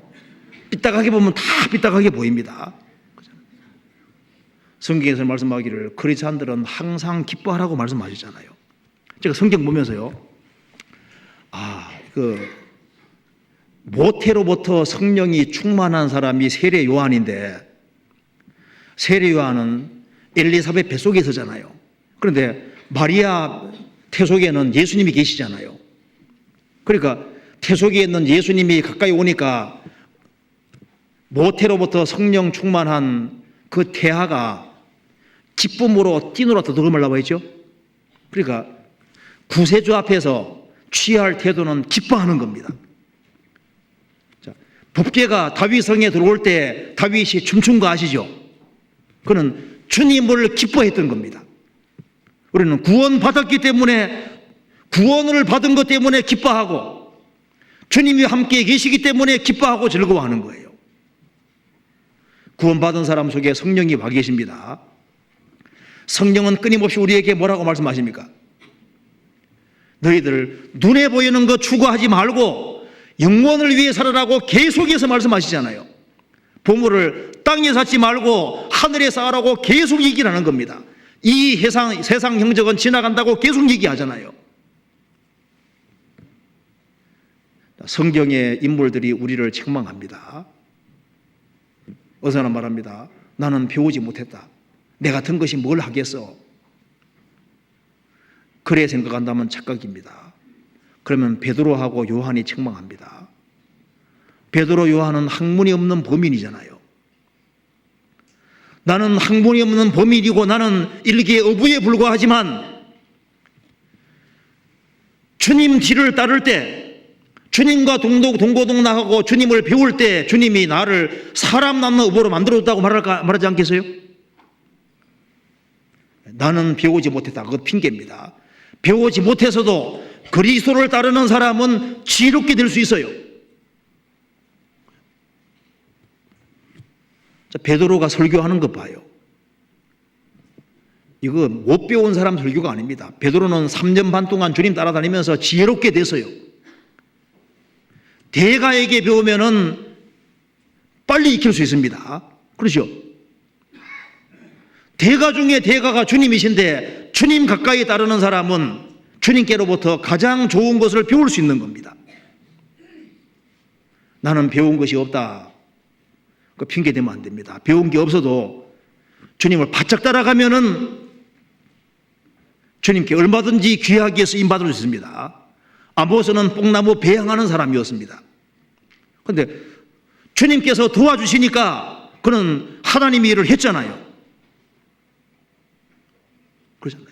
그리고 또 나는 신분이 낮은 사람이다. 나는 가문도 없다. 나는 신분이 천한 사람이다. 다윗이 말할 겁니다. 나는 양치기였다. 양치기에 불과한 사람이 이스라엘 주권자가 되고 왕이 됐잖아요. 그가 잘한 것은 주님께 찬송하고 주님 뒤를 바짝 따른 것밖에 없습니다. 또 사람 말할 겁니다. 내가 지금 당하는 어려움은 너무 막심하다. 욥이 웃을 겁니다. 야, 너 진짜 고생 많이 한다. 진짜 어려움 당한다. 나는 그 당대 최고 재산가인데 재산이 한꺼번에 다 날아갔고 너 자녀 몇 명 죽였냐? 나는 10명 죽어서 10명. 너 몸은 건강하지 나는 몸 전체가 병들어서. 완전히 고뇌에 몰린 사람이 욥입니다. 나는 고난이 막심하다. 아무리 고난이 막심해도 욥만큼은 안 될 겁니다. 내가 고난을 아무리 당해도 주님이 당하신 고난에 조금이라도 그거 안 될 겁니다. 그렇잖아요. 우리는 너무 큰 고난 당하는 거 아닙니다. 내가 세상에서 고난 당해도 내보다 고생한 사람이 훨씬 더 많아요. 내보다 어려움 당하는 사람이 훨씬 더 많습니다. 나는 아무리 고생해도 지옥 갈 사람은 하루 고생 못합니다. 그러잖아요. 나는 가진 것이 없다. 그러니 나 같은 사람이 주님 위해서 뭘 하겠나? 아닙니다. 가난한 중에도 주님께 얼마든지 헌금할 수 있고 주님이 그걸 가장 크게 볼 수도 있거든요. 주님이 과부 두렙돈을 가장 크게 받잖아요. 부자는 풍족한 중에서 많이 넣었고 가난한 과부는 두렙돈 한 1,000원도 안 됩니다. 자기 생활비 전부를 넣었다고 말입니다. 주님은 제일 많이 넣었다고 했거든요. 어쩌면 내가 너무 없기 때문에 주님 볼 때 가장 부유할 수도 있는 거예요. 그렇잖아요? 그러니까 주님 앞에서 그 핑계 댈 수 있습니다. 핑계 대는 게 될 수 있어요. 그리고 나는 너무 어렵기 때문에 헌금할 힘도 없다. 아닙니다. 어려워도 하나님 앞에 드리는 걸 배워야 됩니다. 그렇잖아요. 사르밧 과부 보세요. 사르밧 과부는 이제 기근이 너무너무 심해서 기름통에 기름 조금 남고 기름병에 기름 조금 남고 통에 가루 조금 남았습니다. 마지막 요리해 먹으면 끝인 거예요. 그 최악의 상황에서 엘리야가 찾아왔습니다. 나를 위해 작은 떡 하나 만들어서 내게 바치라고 했습니다. 얌체 중에 그런 얌체가 없습니다. 세상에 뺏어 먹는 것도 유분수지. 그 가난한 과부 가장 마지막 이제 먹으면 요리해 보면 끝인데 그 사람에게 그걸 달라고 하는 거 봐요. 근데 엘리야가 뭐라 말했습니까? 그렇게 하면 주님 말씀하시기를, 하나님 말씀하시기를 통에 지금 그날 때까지 통에 가루가 계속 나올 것이고 기름병에서 기름이 계속 나올 거다. 이게 얼마나 큰 축복이냐 그 말입니다. 너무 없기 때문에 주님께 드렸잖아요. 우리가 여유가 있기 때문에 헌금하는 거 아닙니다. 하나님이 살아계시고 하나님 약속을 믿기 때문에 하는 거잖아요. 나는 가난한 과부에 불과하다. 나는 나이가 너무 많이 들었다. 나 같은 것이 뭘 해? 아닙니다. 성경 한번 찾아봅시다. 누가복음 2장 보시겠습니다.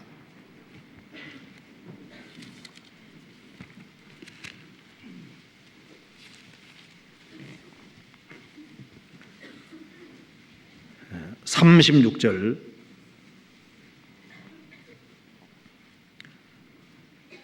또 아셀 지파 바누엘의 딸 안나라 하는 선지자가 있어 나이 매우 늙었더라. 그가 출가한 후 7해 동안 남편과 함께 살다가 과부된 지 84년이라. 이 사람이 성전을 떠나지 아니하고 주야에 금식하며 기도함으로 섬기더니 출가한 후 7해 동안 남편과 함께 살다가 과부된 지 84년이라. 그래도 주야에 금식하며 기도함으로 섬기더니 나이가 아무리 들어도 주님께 쓰임 받을 수 있습니다. 할 일이 많이 있어요. 주님이 내 속사정은 모를 거다. 아닙니다. 요셉이 감옥 들어갔을 때 술 맡은 관원장이 왕 앞에 얘기해 준다고 하고도 잊어먹었습니다. 요셉을 기억지 않고 잊었더라. 그런데 하나님은 안 잊고 계셨습니다. 다윗이 고난당할 때 하나님이 다 보셨습니다. 그잖아요. 주께서는 나를 생각하시오니 주님은 나를 생각하고 있고 나를 정확히 기억하고 있습니다. 주님이 구원받은 사람을 잊을 것 같습니까? 아니에요. 내 형편과 사정을 정확히 아시고 완벽하게 다 아십니다. 모를 리가 없어요. 나는 능력이 없다. 나 같은 것이 뭐래? 그거 잘못 생각하는 겁니다. 삼손의 손에 나귀 특뼈 들릴 때 나귀 특뼈가 1,000명 죽였잖아요. 보리 5개, 물고기 2마리로 5,000명을 주님 먹이셨습니다. 삼갈은 소모는 막대기로 600명을 죽였습니다. 모세 지팡이는 홍해 바다를 가르고 엄청난 이적을 행했잖아요. 자, 우리는 연약하지만은 주님께 우리를 정말 드리면은 주님은 뭘 할지를 모르는 거예요. 우리는 무능력하지만은 주님은 능력이 있으십니다.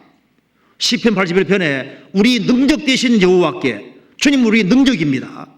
누구에게 능력 주시느냐? 성경에 말씀하기를 내 입을 넓게 열라 내가 채우리라. 마음의 입을 넓게 여는 사람에게 주님 채워주시는 거예요. 내 입을 넓게 열라 내가 채우리라. 페르시아에서는 전쟁에서 승리할 때 승리한 사람에게, 승리한 장수에게 입을 벌리라고, 황제가 입을 벌리라고 입을 딱 벌리면은 보석을 입에 가득 넣어줬다고 했잖아요. 만일 우리에게 지금 입만 벌리면 보석 잔뜩 넣어주면요 입 딱 벌릴 거 아니에요. 주님께 마음 입을 여는 사람은 주님 채워주시는 것이 맞습니다. 또 다른 말합니다. 나는 병이 걸렸는데 아무것도 못하는데 아닙니다. 욥이 병 걸린 그때가 제일 중요한 시간이었습니다. 병에도 주님 뜻이 있을 수 있거든요. 어떤 경우든 실망하지 말아야 되는 겁니다.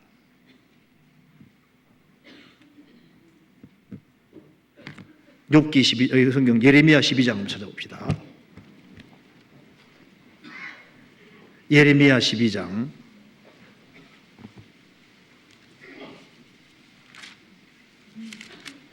1절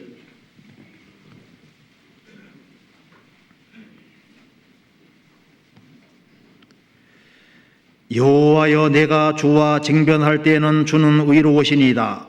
그러나 내가 주께 질문하옵나니 악한 자의 길이 형통하며 패역한 자가 다 안락함은 무슨 연고니이까.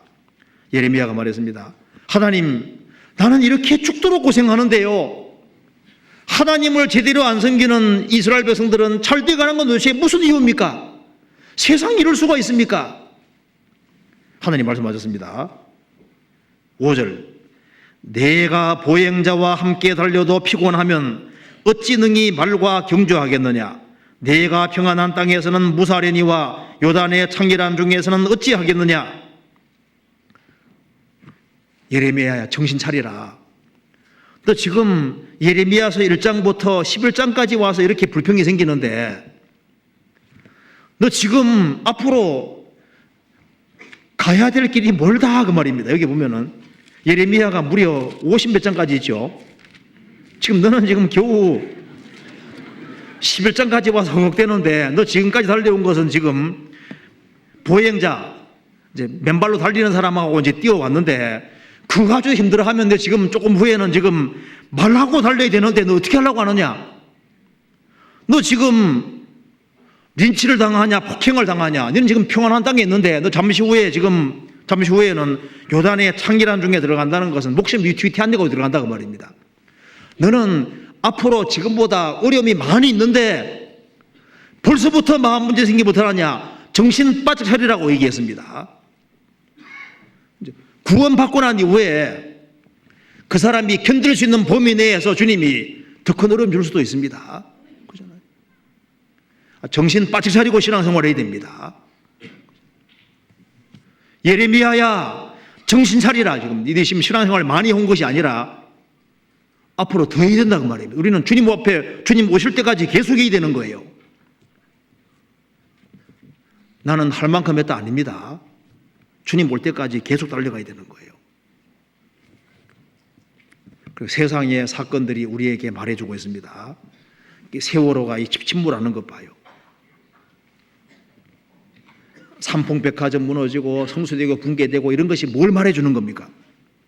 우리에게 끊임없이 말해주고 있습니다.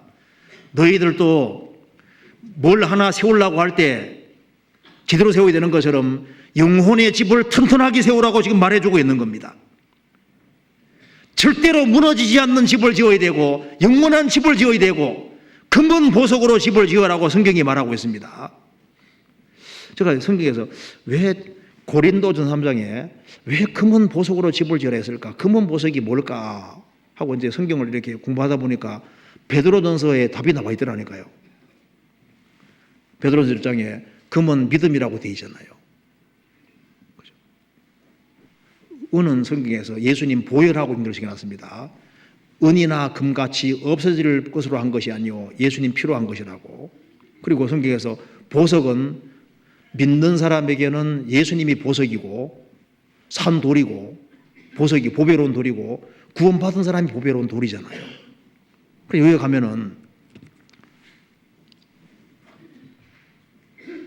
믿음으로 구원받고 믿음으로 살고 믿음으로 행하고 우리가 믿음 가운데 살아가는 모든 것은 금으로 될 겁니다. 그렇잖아요.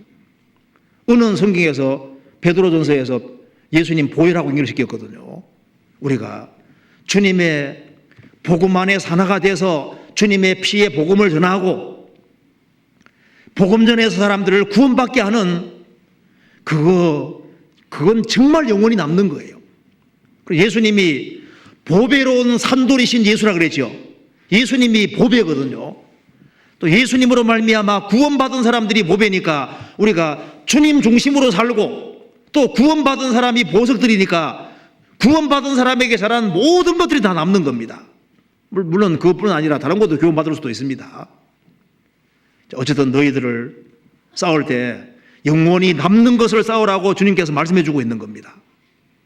그리고 그 세월호 침몰될 때 거기에 육신들을 사람을 건지는 게 얼마나 그 고귀한 일입니까?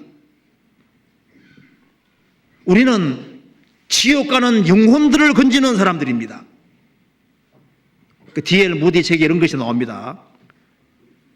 자, 세계는 좌초된 선박이다. 하나님은 무디에게 나에게 구명선 주면서 말씀하셨다. 무디야, 내 심건 모두 구하거라.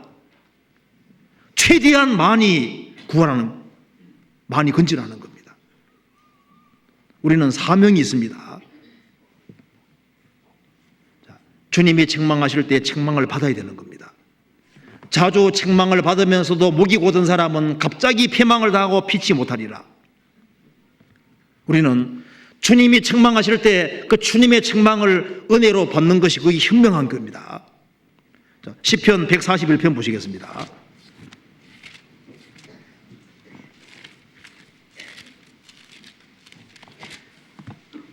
(141편) 5절에 보시겠습니다.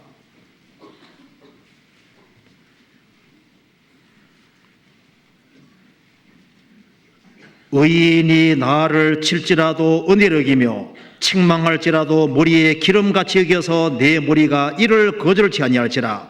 저희의 재난 중에라도 내가 항상 기도하리로다. 의인이 나를 칠지라도 나는 은혜를 여기고 책망할지라도 머리에 기름같이 여길 것이다. 그 책망을 기꺼이 받는 사람들은 지혜롭게 될 수 있는 사람들입니다. 나의 책망을 듣고 들이키라. 하나님의 책망을 그대로 들은 사람은 정말 주의 성신을 받고 하나님 말씀에 깨달아져 가잖아요. 구원받을 때도 우리는 주님의 책망을 받았습니다. 구원받고 난 이후에도 주님의 책망을 받아야 됩니다. 그게 지혜인 겁니다. 주님께서는 끊임없이 주 예수를 믿으라고 말씀하고 있습니다. 그리고 구원받은 사람은 주 안에 거하라고 계속해서 말씀하고 있습니다. 그리고 주 안에서 죽도록 충성하는 말을 계속 듣잖아요. 이 세상도 정욕도 다 지나가는 것이니까 영원을 위해 살아라는 얘기를 끊임없이 듣고 있습니다.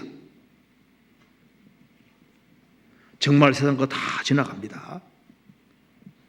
영원을 위해 살아가는 사람, 그 사람이 정말 지혜로운 사람인 겁니다. 마지막으로 잠언 1장 보시겠습니다. 잠언 1장 32절입니다. 1장 32절.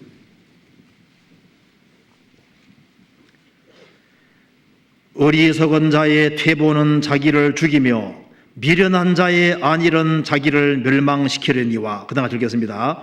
오직 나를 듣는 자는 안전히 살며 재앙에 두려움이 없이 평안하리라. 주님께서 말씀하시는데도 불구하고 말씀에서 멀어지는 사람은 자기를 망케 하는 겁니다. 오직 나를 듣는 자는 안전히 살며 재앙에 두려움이 없이 평안하리라. 책망을 받는 사람은 그 책망이 청종하는 귀의 금구리가 되는 겁니다. 우리 오늘 두 가지를 생각해 봤습니다. 구원받지 아니한 사람은 책망을 받고 기어코 구원받아야 됩니다. 성경 전체가 구원받으라고 말씀하고 있습니다. 그리고 구원을 받은 것이 확실한 사람은 신앙생활을 지금보다 훨씬 더 적극적으로 하고 영원한 세계가 있기 때문에 영원을 위해서 사는 것이 거기 현명하다는 걸 성경은 끊임없이 우리에게 얘기해 주고 있습니다. 이 세상은 잠깐 거쳐가는 곳입니다. 이 세상과 정욕은 다 없어집니다. 주 안에 산 것만 영원히 남는 겁니다. 같이 기도하시겠습니다.